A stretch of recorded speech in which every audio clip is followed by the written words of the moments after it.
Hello and welcome to our training for Ethos, the new eCrash application built by LexisNexis for our law enforcement partners here in the state of Illinois.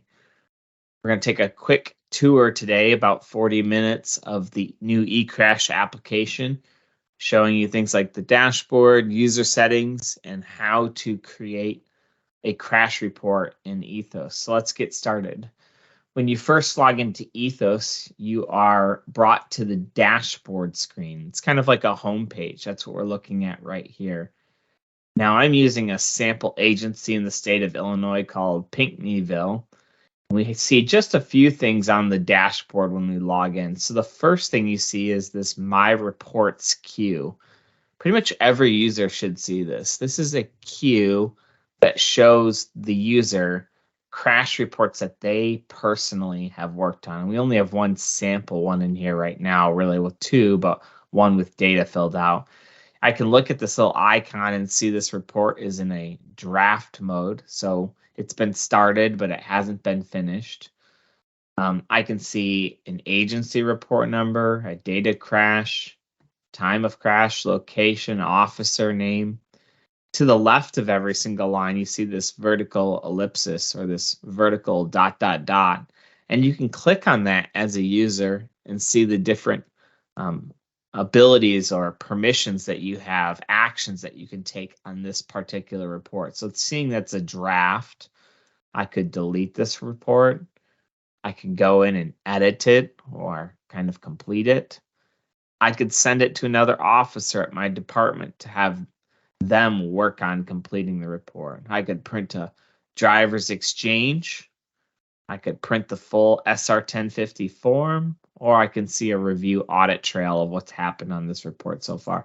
So as you create crash reports in Ethos, this list will grow and show you all of the reports that you personally have worked on. There's some other tabs up at the top that are usually available for the supervisors or administrators of your agency. That'd be the pending review tab where they can go and approve or reject reports that have been created by officers. And another tab called approved reports, which shows reports that have made it all the way through the approval process. And last of all, draft reports, which could show any draft reports that are in your system. If you want, though, this initial grid shows you some information of reports that you personally have created. But if you want, over on the left, there's also Find a Report, which gives you the ability to search for crash reports created by anybody at your department using a wide variety of search fields. So you can search based upon, report number, or you can search based upon the submitting officer's name. So you'll have a list of all of your officers right here. You could do date of the incident, person information, vehicular information. And when you've completed putting in the information that you want, you can hit search and it will pull up results down below that match your criteria. From there, you can view or print off the reports that were displayed. So this is Find a Report over here on the left. Going back to the dashboard, I'll show you just real quickly a few user settings. In the top right-hand corner, there's a day-night toggle mode. And if you click on this little generic picture of an officer, you should see your first name, your last name, your badge number, and you can go to user settings to explore a few user settings that might help you out, like the ability to save or capture your default signature that will automatically be applied to any crash report you create. Or you could set your default location and the zoom level of your city. There's also a couple other things you can look at, like application settings and the layout settings to change visually how Ethos looks for you. But after that, you can exit out of the user settings by going to the dashboard and returning back to our home page. We're going to now spend the majority of the rest of our time here today looking at the process of creating a crash report. So I'm going to go up here to the top where it says Create New Report, and you'll see your SR 1050 form right here. Or you can open this collapsible window on the left and see the exact same form. You can start it from either one of those buttons. And it brings up the form that we're going to be filling out today. On the left-hand side are the different sections of the crash report that we're going to be working on. And we'll jump through and we'll look at all these different sections here today. On each section, you see a little red exclamation point or a green check mark, which is an indicator of whether or not there are required fields on that section that need to be filled out in order to pass your state's validation rules. So you'll see required fields, and you'll see this indicator in the top right-hand corner of how many fields need to be filled out, how many required fields. So as we work through these sections, you can jump between them just by clicking on them, and you won't lose any data if you fill out fields and jump to the next one. In fact, Ethos is always saving your progress, I think every 30 seconds. So you really shouldn't experience any data loss in the Ethos eCrash application. I'm going to select that. We're going to start working on this report. I'm going to select and we're working on an on-scene report. Let's put in just kind of a fake crash agency report number for today. Now, as I fill out these fields, notice the little required field red text indicator is disappearing as we fill out these fields. And I am going to do a little bit shorter of a report here today for the sake of time. As you're testing Ethos in upcoming days and weeks, I'd recommend that you take the time to fill out more complex reports that involve multiple units or commercial vehicles or property damage. Watch this. As I add property damage, it dynamically adds another field over here that we're going to need to fill out during our report creation process. If I hit no, it takes that field away, removes it so you don't even have to look at it. But notice in filling out all of those fields, we no longer have an indicator showing how many errors or fields are required. And now we have a green check mark in the top left-hand corner showing all of the required fields have been filled out. Now, that doesn't mean it's all accurate. You need to still make sure you fill out your crash report for accurate purposes, but it does show you the required fields have been properly, now have a value in their field. Let's go to the location section. And it's here that I'm going to mark first whether or not this accident happened at an intersection and it opens up the appropriate fields down below, or just on a road and how near to an intersection. So you want to make sure you select the correct value first, and then you can hit the map location button. Now I need to default mine to Pinckneyville. Your map should default to your city just fine.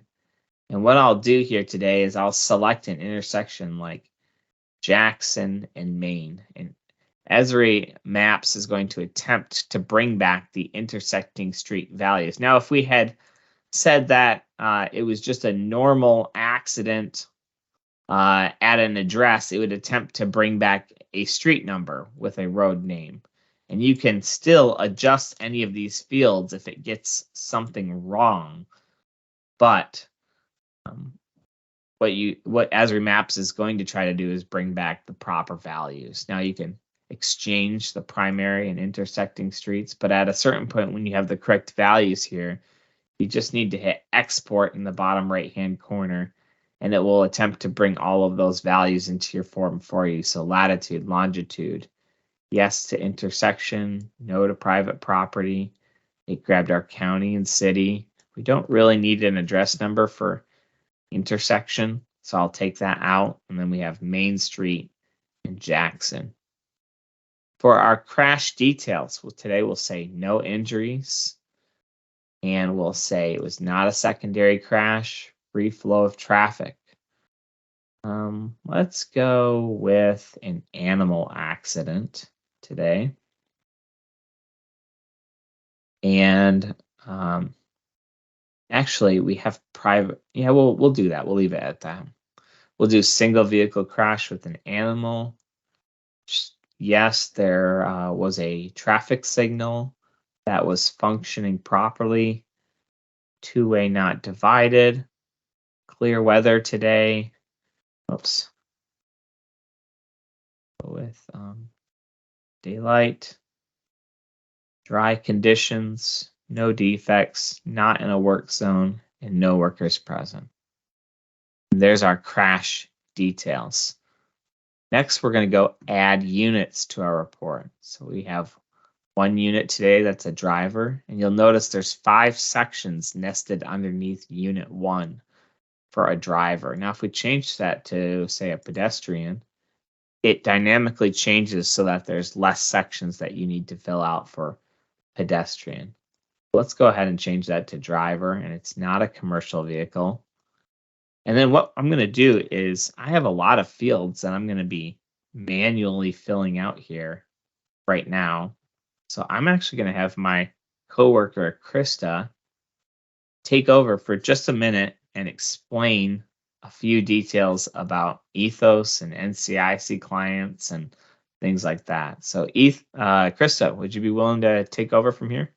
Absolutely. Thank you, Josh.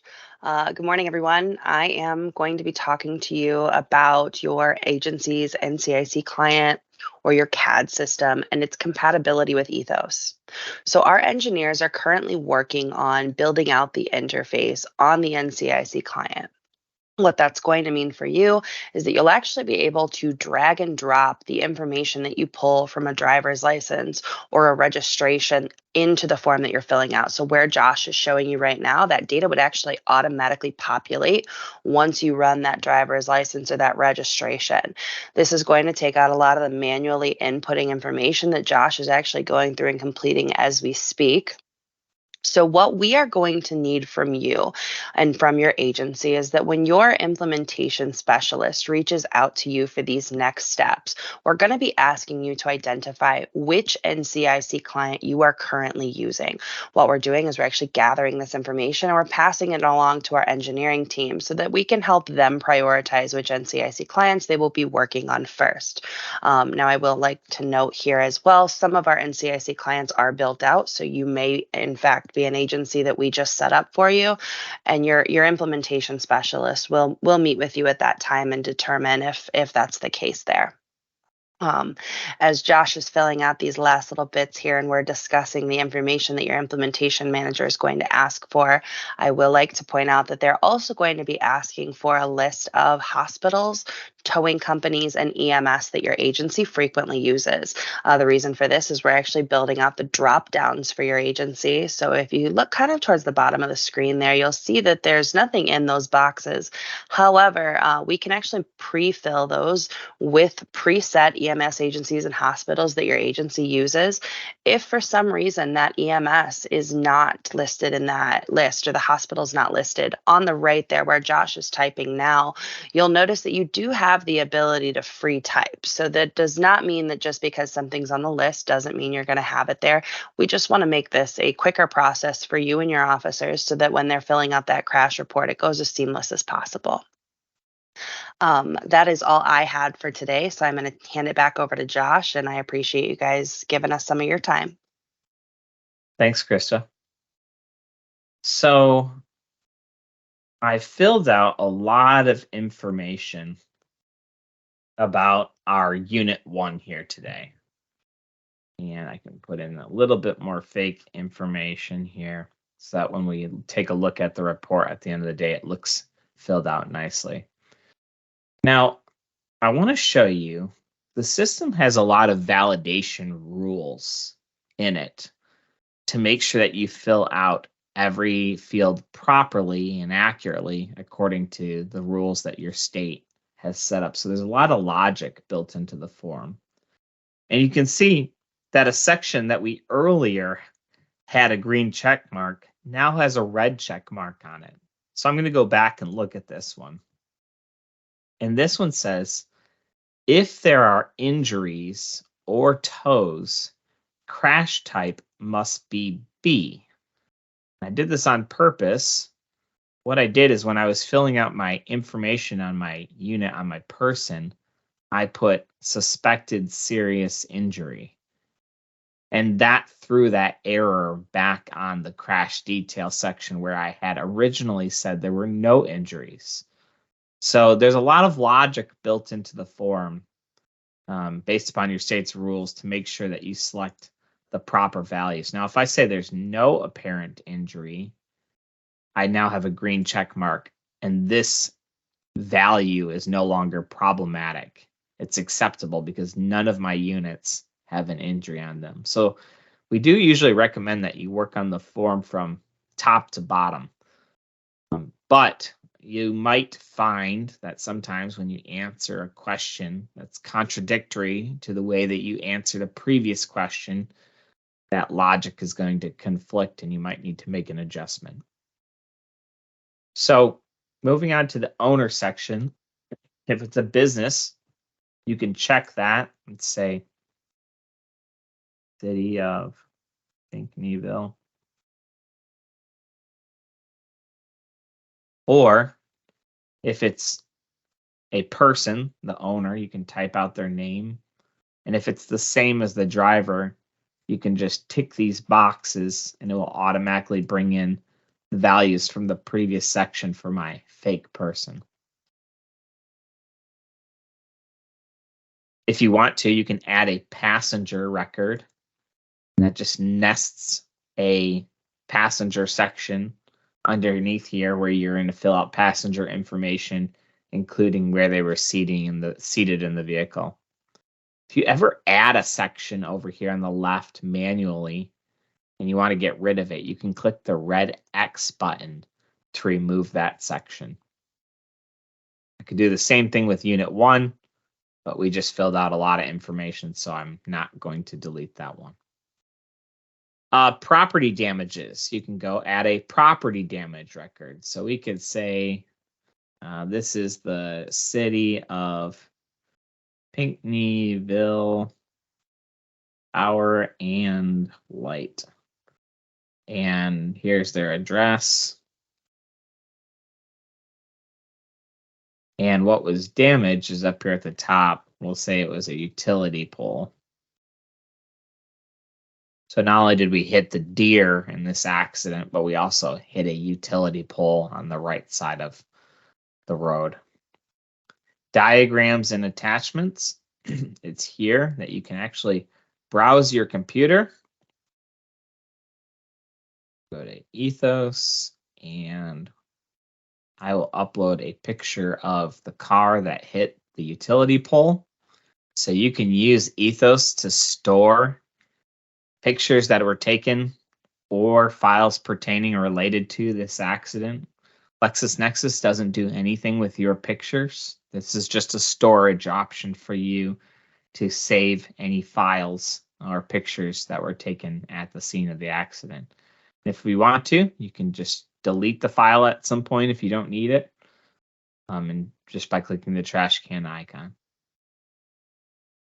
To create a diagram, you're going to open up our proprietary diagramming tool. And this will give you a blank white canvas where you can either start creating your diagram by dragging and dropping different objects onto your screen to recreate the accident, or you also have the ability to use templates, ones that we've loaded or custom ones that you want loaded for your agency. So if you're coming from a previous eCrash application that you use with LexisNexis and you have templates, we can bring over those templates in a static image format like a JPEG or PNG file or something like that. And we can bring those static images over into Ethos so that in your user-defined section, you would have custom templates from areas in your city.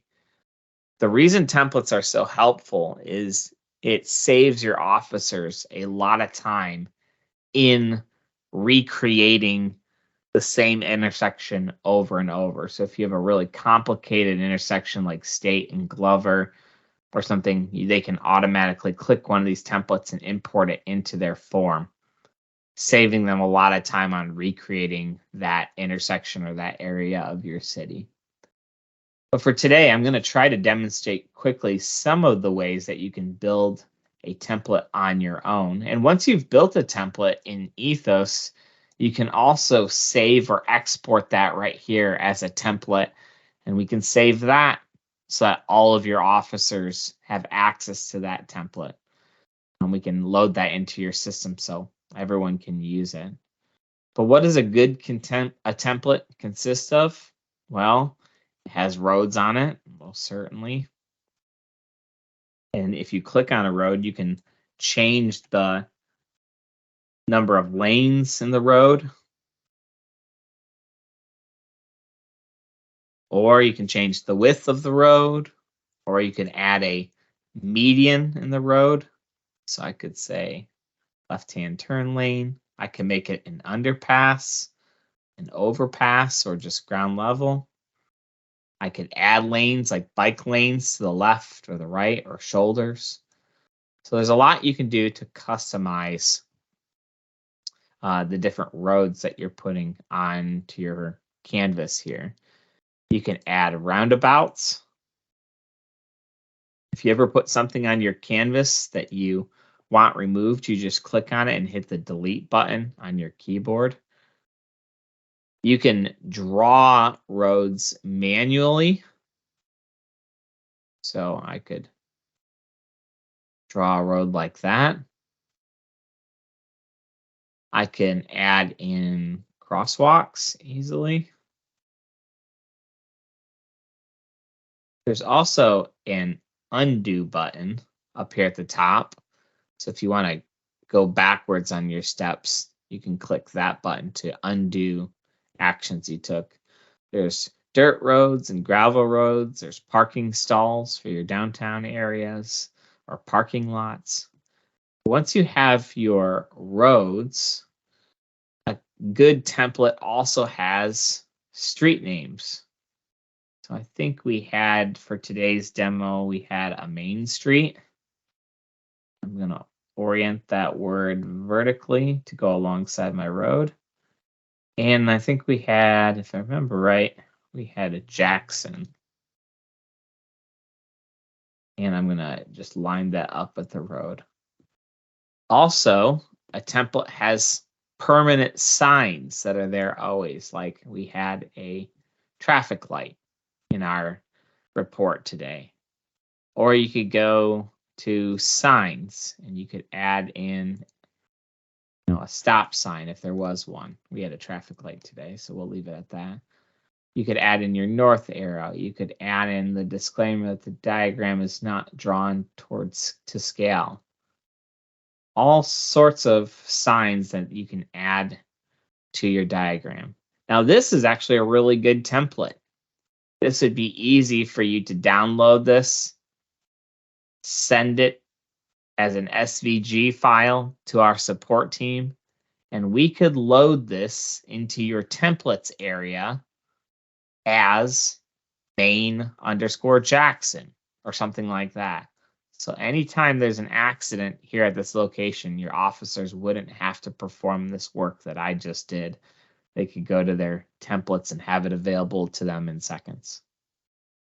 But we can finish off our diagram here today by adding in some vehicles.